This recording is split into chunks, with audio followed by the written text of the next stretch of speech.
Imagine trying to conquer the biggest ocean in the world with supply lines that were already stretched thin before you even started. That is exactly what Imperial Japan attempted during World War II.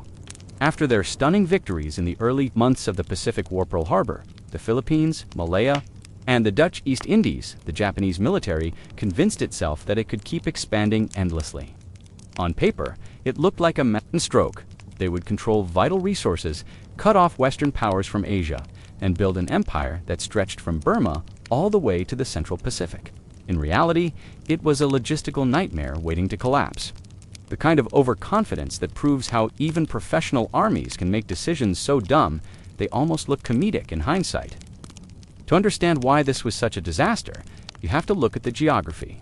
The Pacific Ocean is not just big, it is massive. Distances between island groups run into thousands of miles. Maintaining supply chains across that space would be a challenge even for the United States, which had one of the strongest industrial bases on the planet. Japan, by contrast, entered the war with limited resources, an economy already stretched by years of conflict in China, and a merchant fleet that was nowhere near large enough to handle the kind of empire they dreamed of running.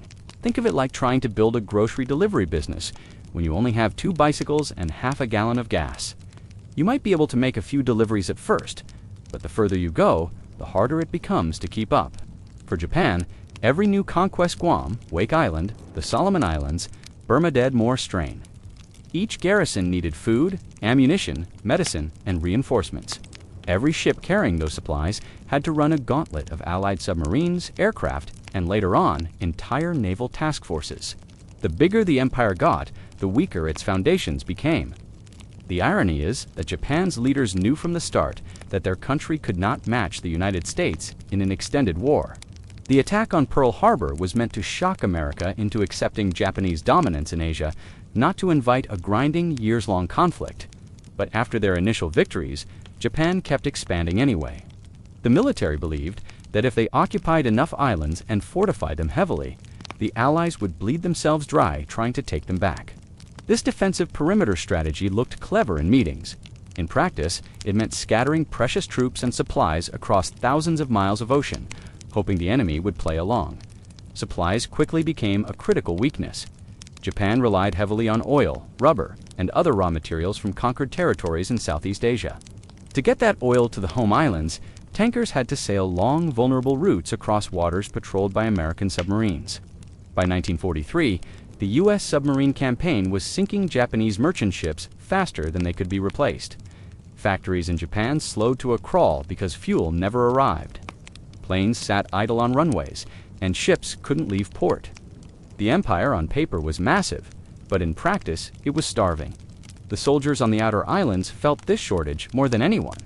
Accounts from Japanese garrisons on places like Guadalcanal, New Guinea, and later the Philippines describe men reduced to eating coconuts, insects, or whatever they could scavenge once supply lines were cut. One American Marine joked that starving Japanese troops were so desperate they raided Allied garbage dumps for food. That was the reality of trying to run an empire with too few ships, too little fuel, and no plan for keeping it all together. The island-hopping campaign of the United States exposed Japan's mistake even further. Instead of attacking every fortified island, the Americans simply bypassed many of them, leaving garrisons to wither on the vine without supplies. This strategy turned Japan's great defensive perimeter into a chain of isolated prisons, each packed with soldiers who could do nothing but wait for hunger and disease to finish them off. By the time the Allies reached the Marianas in 1944, many Japanese units had already been cut off for months, living in conditions so miserable that some survivors later admitted they envied the dead. At sea, the problem only grew worse. The Imperial Japanese Navy started the war as a formidable force with powerful carriers and battleships. But without fuel, even the most advanced warship is just a floating metal shell. In the Battle of Leyte Gulf in 1944, Japanese ships sortied in a desperate attempt to halt the American invasion of the Philippines. Many of them barely had enough fuel to make the trip. Some captains knew they wouldn't have enough to return. Imagine sailing into the largest naval battle in history with your gas tank flashing empty vat. How desperate and stretched Japan had become. The story gets even more absurd when you look at the attempts to resupply garrisons by submarine or small aircraft. By 1944, Japan was so short on transport ships that they tried to sneak food and ammunition into isolated islands using submarines designed for combat, not cargo.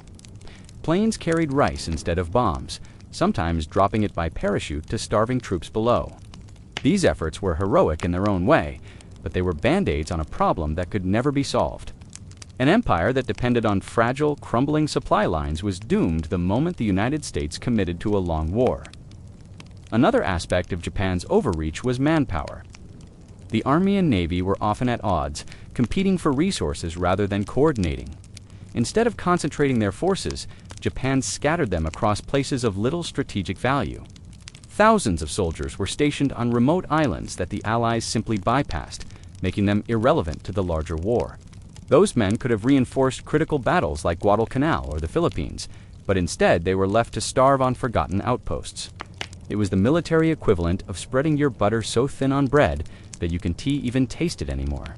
From a strategic perspective, Japan's decision to expand so far, so fast, without the resources to back it up, was one of the dumbest moves of the Second World War.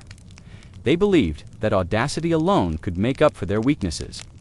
They underestimated how quickly the United States could mobilize its industrial might and how effectively Allied submarines could choke off supply routes. They imagined an empire built on speed and shock, but ended up with an empire collapsing under its own weight.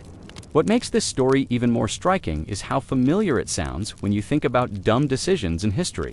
Leaders see early success, get overconfident, and push further than their resources allow. It's the same kind of mistake as an army drinking before a battle, or commanders believing rumors instead of facts.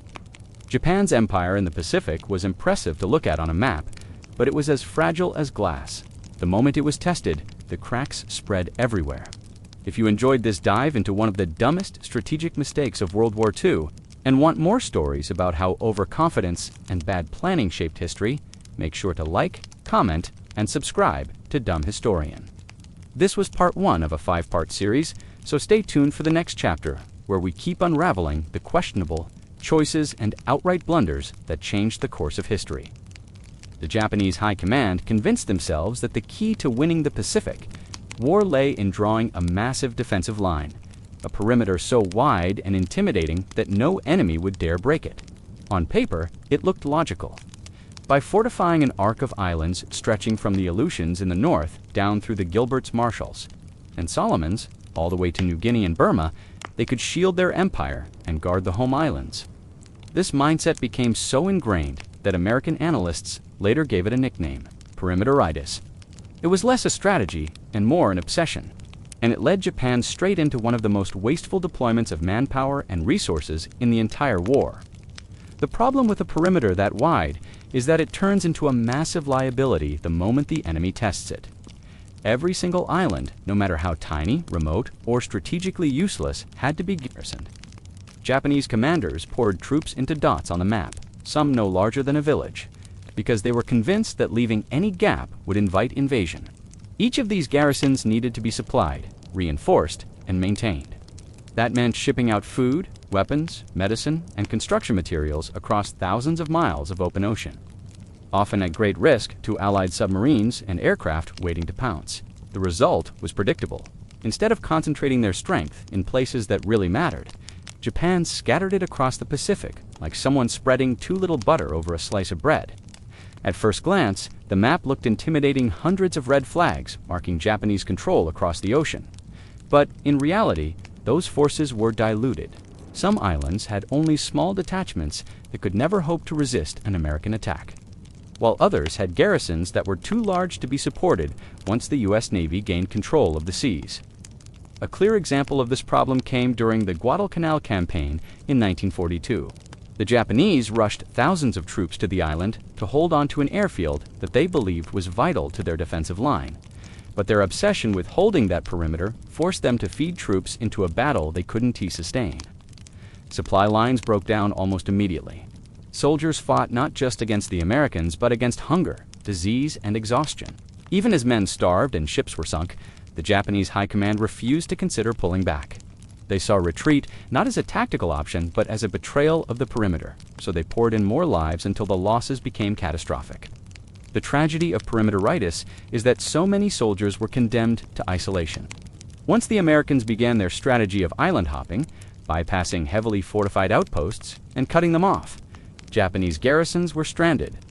Thousands of men on islands like Rabaul, Truk, and later in the Marshalls were left behind with no chance of reinforcement or rescue. They sat on their isolated strongholds as American fleets sailed past, powerless to effect the war. Some units survived in these conditions until the end of the war, slowly starving and withering away, all because of a command decision made years earlier that every island mattered equally. The obsession with defending every scrap of territory also led to massive resource drains back in Japan. Building fortifications on so many islands required cement, steel, lumber, and construction crews. The Japanese sent engineers and forced laborers to dig tunnels, pour concrete bunkers, and prepare elaborate defenses even on islands that were never attacked. Each ton of material shipped to a backwater garrison was a ton not available for building aircraft, repairing warships, or fueling the navy.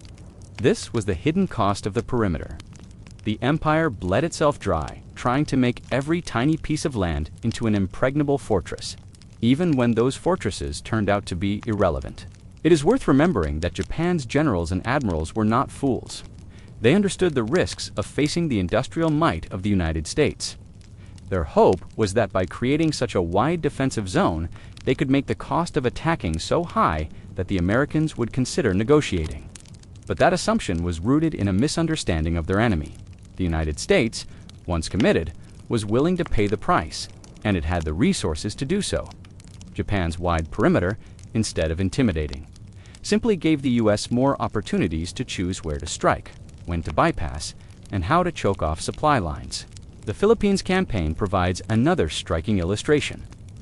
Japan considered the Philippines central to its defensive line and poured vast resources into fortifying it. But when the Americans attacked in 1944, Japanese naval forces were too weak to stop them, and the garrisons were too isolated to receive real help.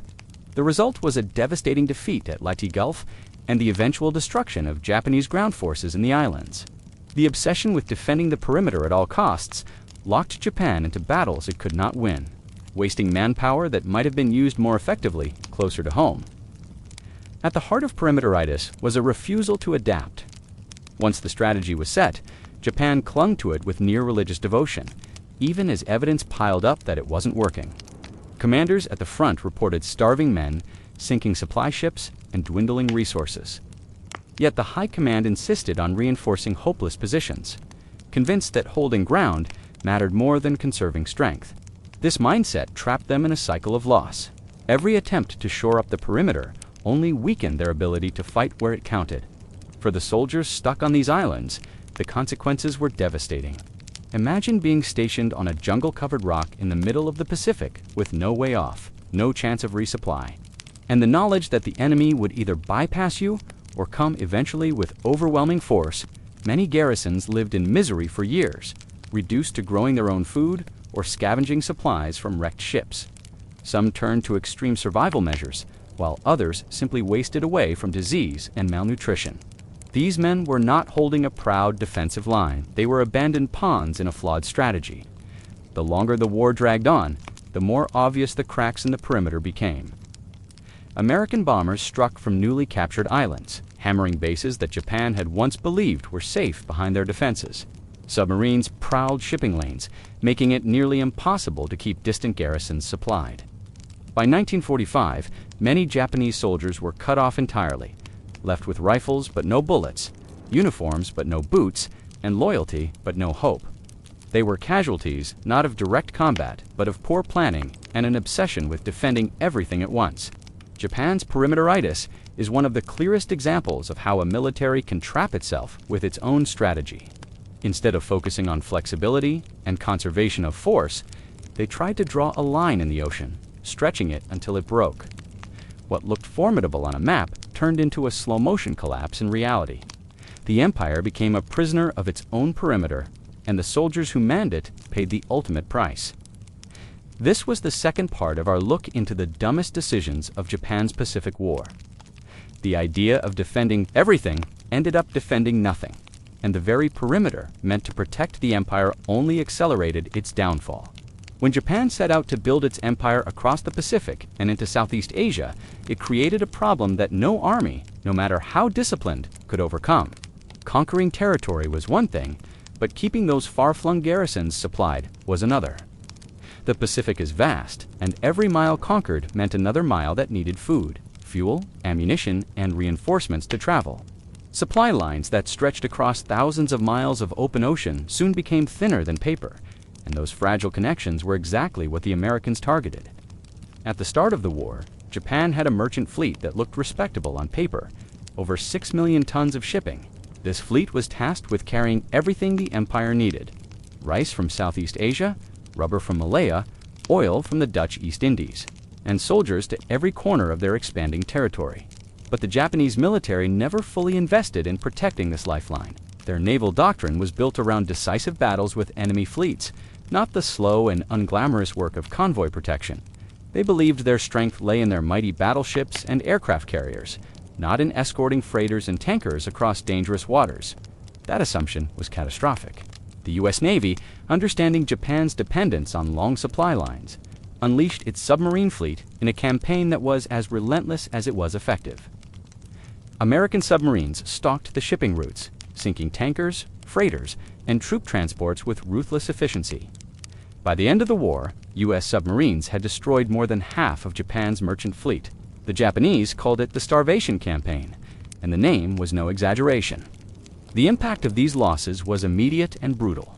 Soldiers stationed on remote islands, already struggling under the flawed perimeter-ita strategy, now found themselves completely isolated. Without ships to bring them supplies, garrisons starved.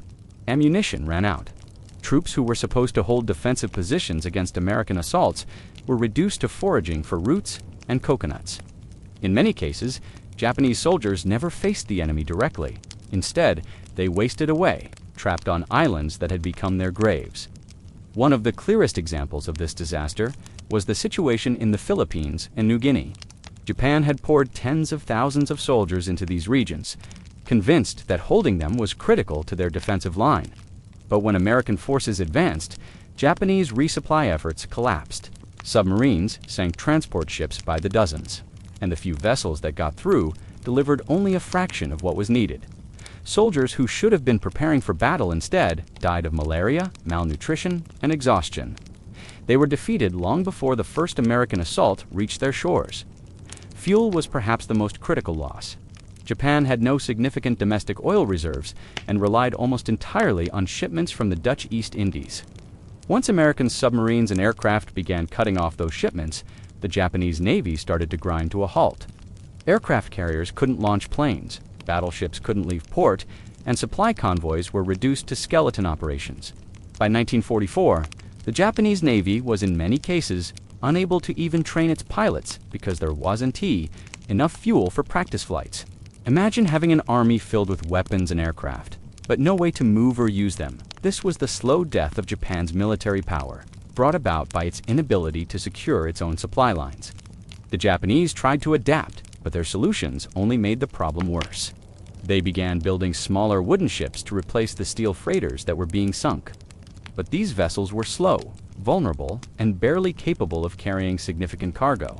They also relied on night runs to sneak supplies into blockaded areas, but these efforts rarely succeeded and often resulted in more lost ships.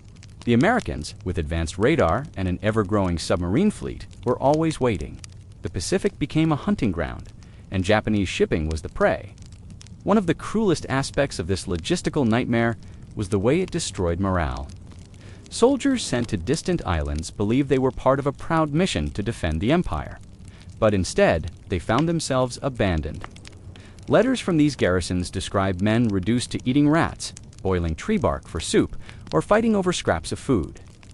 In some areas, entire units withered away without firing a shot at the enemy. It was not just physical starvation, it was psychological collapse, the sense that they had been forgotten and left to die. Even within Japan itself, the collapse of shipping had dire consequences. Civilian industries that relied on imports of raw materials began shutting down. Factories couldn't get enough rubber, oil, or metals to keep producing weapons. Civilians endured shortages of food and fuel, Urban populations shrank as resources that once flowed freely from conquered territories simply stopped arriving. The empire had spread too far and now couldn't feed its own people. Meanwhile, the Americans grew stronger with every passing month. They had the resources to replace ships, build larger submarines, and expand air coverage over shipping lanes. Japan, on the other hand, had gambled its war effort on the hope that its merchant fleet could survive without significant protection. When that gamble failed, the empire began collapsing from the inside out. The brilliance of the U.S. submarine campaign lay in its simplicity. Instead of focusing solely on the grand naval battles, the Americans attacked the arteries that kept the Japanese empire alive. By the time the Japanese realized how deadly the threat was, it was too late. They had no answer to the wolfpack tactics of American submarines, no way to replace the thousands of ships that were lost, and no fuel to power the Navy that had once seemed so formidable. This collapse of supply lines is often overlooked in popular accounts of the Pacific War, which tend to focus on dramatic battles like Midway or Iwo Jima. But in many ways, it was the slow strangulation of Japan's logistics that sealed its fate. Without supplies, even the strongest fortress is useless. Without fuel, even the most advanced aircraft is grounded. And without food, even the most disciplined army will wither away. In the end, Japan's attempt to maintain an empire across the Pacific depended on fragile lifelines of shipping. Once those lines were cut, the empire became a hollow shell, with starving soldiers on isolated islands and a navy that could no longer sail. It was a war lost not just on the battlefield, but on the sea lanes that Japan failed to protect.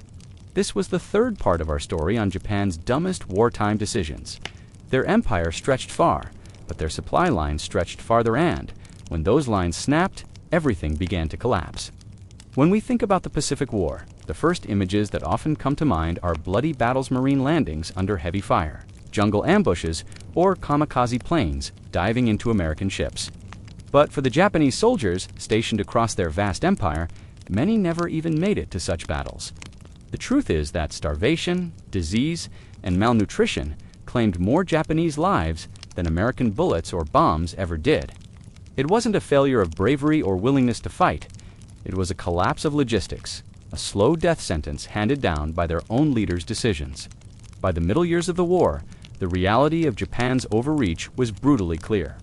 Garrison after garrison across the Pacific Islands, like Guadalcanal, Rabaul, or the Solomons, was cut off by the U.S. Navy's tightening blockade.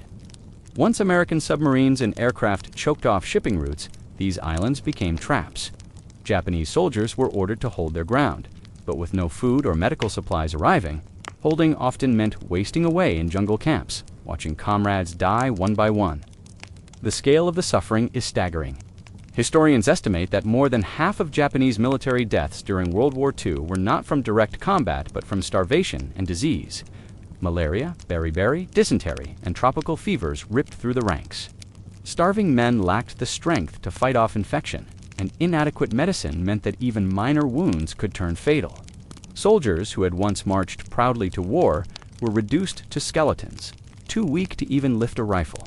On Guadalcanal, for example, Japanese troops went from being fierce defenders to emaciated figures wandering through the jungle in search of anything edible. Accounts from both Japanese survivors and American troops describe soldiers boiling grass, stripping bark from trees, or even resorting to eating insects. Some tried to catch rats or scavenge whatever they could find near abandoned American camps. By the time U.S. forces launched major offensives, they were often facing opponents who were already half dead, not because they lacked courage, but because they had been abandoned by their own supply system. The story was similar on other islands. In New Guinea, thousands of Japanese soldiers died, not from American bullets, but from hunger and disease. The terrain was unforgiving, the jungle thick and hostile, and the food supply non-existent. Survivors were called gnawing on roots or eating whatever scraps they could find, sometimes going weeks without proper meals. In some desperate cases, there were even reports of cannibalism among starving UNITSA, horrifying testament to the extremes of suffering they endured. Part of the tragedy lies in how deliberate this suffering became. Japanese military leadership, obsessed with honor and unwilling to retreat, ordered soldiers to hold positions at all costs. For commanders in Tokyo, abandoning garrisons meant dishonor. For the men actually stationed there, it meant death by slow starvation. Unlike the Americans, who prioritized resupply and evacuation when possible, Japan treated its troops as expendable, expecting them to endure the impossible. The Navy's collapse only made matters worse. Once American submarines began sinking Japanese merchant shipping at a staggering rate, the empire simply couldn't move food or fuel to where it was needed. Even when Tokyo tried to send supplies to cut off garrisons, the convoys were easy targets. Allied aircraft and submarines destroyed transport after transport. By 1944, the situation had reached absurd levels. Japan was losing more ships trying to resupply isolated units than the supplies were worth. The result was entire divisions stranded without food, medicine, or ammunition. Eyewitness accounts from American soldiers who later discovered these starving garrisons are haunting. Instead of meeting a strong, organized enemy, they often found men who were little more than shadows, too weak to resist. Some Japanese soldiers surrendered simply because they no longer had the strength to stand, while others clung to their orders and refused to give in, collapsing from exhaustion even as they tried to fight. The numbers make the scale of this disaster clear. Of the approximately 2.3 million Japanese military deaths in World War II, around 1.5 million were caused by disease and starvation. That means the majority of Japan's wartime dead didn't fall in heroic last stands or great naval battles they wasted away, casualties of poor planning and leadership's refusal to adapt. Consider the irony. Japan had built its military culture on notions of toughness, endurance, and sacrifice. Soldiers were taught that death in battle was honorable, while surrender was shameful. But instead of dying in glorious charges, tens of thousands perished lying in jungle clearings, stomachs empty, bodies ravaged by fever. They weren't defeated by the enemy's courage, but by their own leaders' arrogance, who failed to provide them with the most basic requirement of war supply.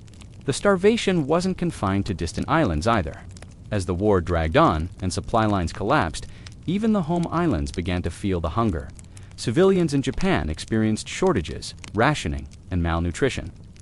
But for soldiers in the Pacific, the suffering was even more extreme, amplified by isolation and neglect. The empire had stretched itself so far that it couldn't even feed the men fighting to defend it. What makes this part of the war especially tragic is how preventable much of it was. Japan had the opportunity early on to prioritize logistics and protect its shipping lanes. But instead, it doubled down on expansion, scattering troops across territories it could never sustain. The obsession with honor, perimeter defense, and holding every inch of conquered land meant that thousands of soldiers were doomed from the start. In the end, the men who bore the burden were the admirals or generals in Tokyo. They were the foot soldiers left behind with empty rice sacks and no hope of rescue. The Japanese army prided itself on discipline and loyalty, and in many ways, the soldiers lived up to that expectation. They endured starvation without breaking, often refusing to surrender even when all seemed lost. But loyalty and discipline couldn't fill empty stomachs. It was not a failure of courage that killed them. It was a failure of planning, foresight, and a refusal by their leaders to admit they had overreached. This part of the Pacific War is a grim reminder that wars are not only decided by battles fought with guns and bombs. Logistics, how you feed, fuel, and supply your troops can be just as decisive as firepower. Japan's empire had expanded faster than it could support. And when its supply lines snapped, its soldiers paid the ultimate price. They starved, not because they were weak, but because their leaders made dumb decisions that left them isolated, hungry, and doomed.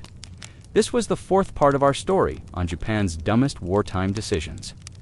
The empire's soldiers were brave, but bravery cannot overcome an empty stomach or the collapse of supply lines. In the Pacific, more men died of hunger than in battle, a self-inflicted tragedy that revealed the true cost of Japan's reckless expansion. The Japanese Empire's collapse in World War II cannot be understood without recognizing the role of what historians call victory disease. This phrase describes the dangerous overconfidence that follows rapid success. For Japan, early victories in the Pacific Pearl Harbor, the capture of the Philippines, the fall of Malaya, and the seizure of the Dutch East Indies convinced its leaders that they were destined to dominate Asia and the Pacific. Those triumphs seemed to prove that Japanese spirit and training could overcome any obstacle. even when the math of logistics and resources said otherwise. This mindset became a poison running through the high command. Victory disease led Japan to believe it could expand indefinitely without considering the reality of what came next. In the minds of the generals and admirals in Tokyo, it wasn't about whether they could feed or supply a sprawling empire. It was about believing that courage, sacrifice, and fighting spirit were enough to bend the world to their will. This was a profound mistake. War is not fought on spirit alone. It's fought on fuel, food, steel, and industrial power. When Japanese forces smashed through Allied defenses early in the war, they were fighting against weaker, poorly prepared forces. The British in Malaya were stretched thin and underestimated their opponent. The Americans at the Philippines were caught unready and out of position. The Dutch in the East Indies had limited resources and outdated equipment. Japan mistook these easy victories for proof of their superiority over all opponents, not recognizing that they had only beaten foes caught off guard.